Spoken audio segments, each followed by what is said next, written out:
Good morning, my friends, and welcome to Blooming Wildwood Homestead. Today, I thought I would bring you along as I head out to forage for some food and pick blackberries. So that's what we're doing today. We're going to go for a little walk and see what kind of blackberries we can find. I know that I have some closer to the house, but we're going to look for the smaller ones to start out with that are usually around tree stumps or the undergrowth of the forest. So we're going to head to the neighbor's property and see what we can find. Let's go take a look.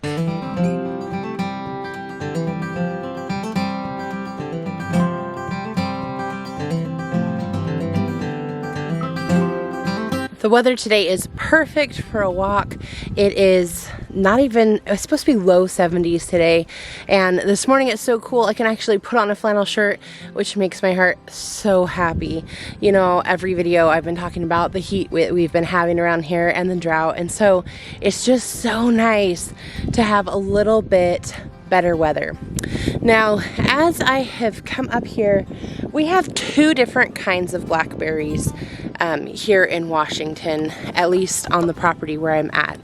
And so what I want to show you is the two different types. I'm seeing a lot of brambles of the smaller berries, but I'm not really seeing that many berries on them, and I'm not seeing a lot of evidence that they are even going to produce this year. Again, it might have something to do with the weather and what we've had going on, but let me show you what I'm talking about.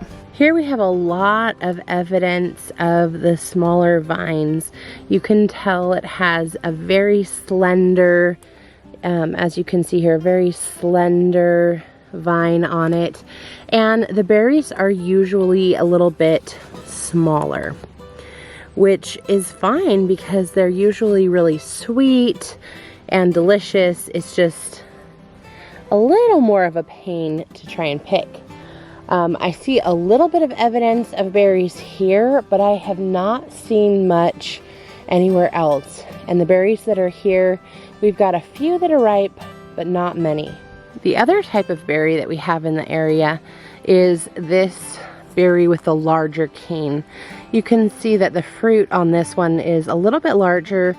The canes are definitely much larger, and they have thorns that will readily grab you if you get too close. They're a little easier to pick because of the fact that the fruit's a little bit larger, but the thorns do make it a bit of a challenge. This particular larger variety, I know I have a lot of closer to the house, so I was hoping to find more of the small berries, but we'll keep looking just a little bit more, and then I'll decide if I'm going to keep going or just head back closer to the house. Well, it doesn't look like I'm going to find any small blackberries today. I'm just not seeing them up here, and the ones that are up here are not ripe. Same with the larger berries. You can see here there's a nice cluster, but they're not even close to fully developed or ripe at this point. So looks like our nature walk was a little bit of a bust in the sense of finding blackberries. However, it was a nice little trek through the woods, and this is part of the excitement. So when you go blackberry picking or foraging for food, you can take your whole family along, and that's part of the thrill and excitement, is looking for what you can find and trying to discover something new and find that blackberry patch, and it can be very exciting. So just another reason why it's a good idea to go ahead and bring the family along and enjoy the outing, even if you don't find any blackberries on this trip. If you do decide to forage for food, there are a few hazards that you should be aware of. One of those is stinging nettles. You can see here, these stinging nettles are located right in a patch of blackberries. If I'm not paying attention and I just go to reach for the blackberries once they're ripe, I could easily get stung by these nettles. And while it will eventually go away, it just is not a fun feeling to have to deal with that skin irritation, because it does take quite a while.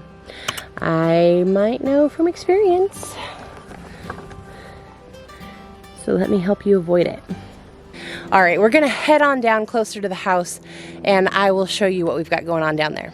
Well, we've retreated a little bit closer to the homestead where I know there are a lot of ripe blackberries. Here we have quite a few that are ripe and ready to go. These are the larger variety, as I had mentioned when we were foraging up in the woods.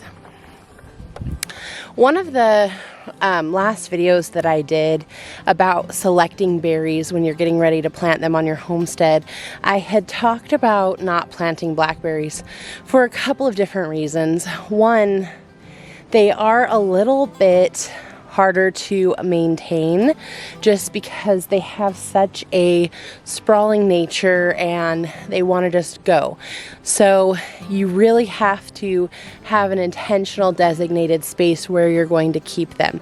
The second reason why I recommended not planting them right away if you're not ready for them is that you can find so many wild blackberries out there that it really isn't worth the time to cultivate them on your own if you're not ready, since you can go out and pick some usually on the boundary line, depending on what area you have to work with. But if you don't have some on your boundary line, you could always go to a friend's house that has more of the wooded forest area, and I'm sure you can find someone who has those berries on their property and would let you pick them.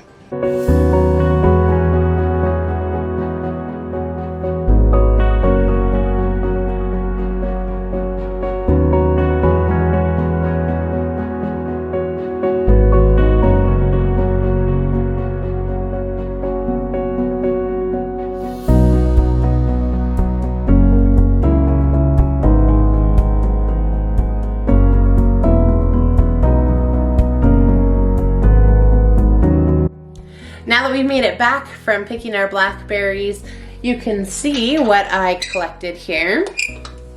And I ended up with almost a full bucket of blackberries. I have a few options of what I can do with these. So the first option could be to make a blackberry pie, which I'm sure if you have a family, they would absolutely adore that. For your first blackberries of the season, it's a great way to kick things off. Second option would be to go ahead and make some blackberry jam. I'm not going to do that today, and I'm not sure if I have enough blackberries picked, but that would be a way to preserve your blackberries if you wanted to do that. And the third thing that I could do, which is what I will do today, you can always throw them in the freezer. So I'm gonna go ahead and do that. Then if I pick some more blackberries later and I want to make a batch of jam, I can definitely combine those together and do that. Or I also love throwing some frozen blackberries into smoothies. You could top some yogurt and granola with them, or if you wanted to just thaw a few out and eat in the jar for breakfast or dessert, a great way to use up your frozen blackberries. We'll go ahead and get those in bags and go from there. So when we're gonna go ahead and freeze something, it is really important that you use the correct type of freezing material. For example, I'm going to put these in a Ziploc bag, and this one right here is a freezer bag. You wanna make sure that it is a freezer bag and not a sandwich bag or something of that nature, because the sandwich bags are not thick enough to protect whatever you're freezing from the cold temperatures.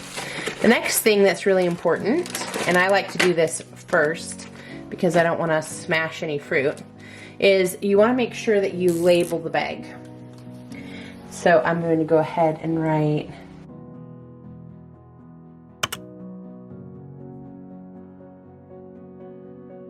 blackberries and then the month and year. This is really important because I might know from experience, there have been times when I ended up with something in the freezer, it ended up in the back of the freezer, and by the time I went to use it, I had no idea what it was, and that was a real problem. Some people will go ahead and put their berries on a tray and put them in the freezer and then freeze them individually, and then they'll put them into the bag because they don't want them to smash together. These are pretty solid. If I were freezing a raspberry, I might do that. I have done that in the past, but these are pretty solid. I'm not really worried about them sticking together, so I'm gonna go ahead and just put them in the bag. I've picked pretty clean, so I'll just kind of take a look as I'm going. If I notice anything in my berries, I can pick it out. For example, sometimes you'll get a little leaf or something like that, and you can just set that off to the side and continue filling the bag. I usually shake it down just a little bit. I have quite a bit of room still left. I'll put a few more in here, and when it's about this full, I'll go ahead and seal it off. That way it'll allow you to flatten them out without smashing them, which will help them to stack a little bit better in your freezer.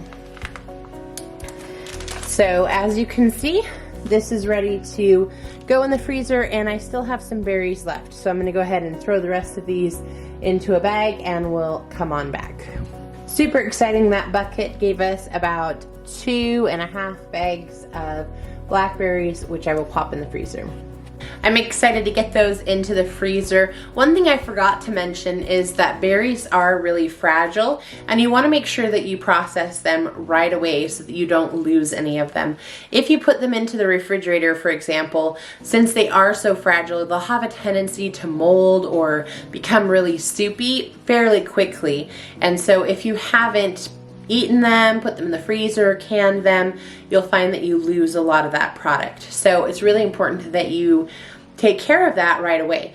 Freezing them gives me a little bit more flexibility because now I have the blackberries available to either add to another batch and make my jam later. I can even do that in the winter if I wanted to, or I can go ahead and put those into a smoothie, or like I had said, you can eat them for breakfast, just plain or whatever. You have a lot more versatility. So just be aware of that. Make sure that you handle that fruit right away so that you don't lose any. If you found value in today's video, please don't forget to like and subscribe, and I will see you back here in our next video. Bye everyone.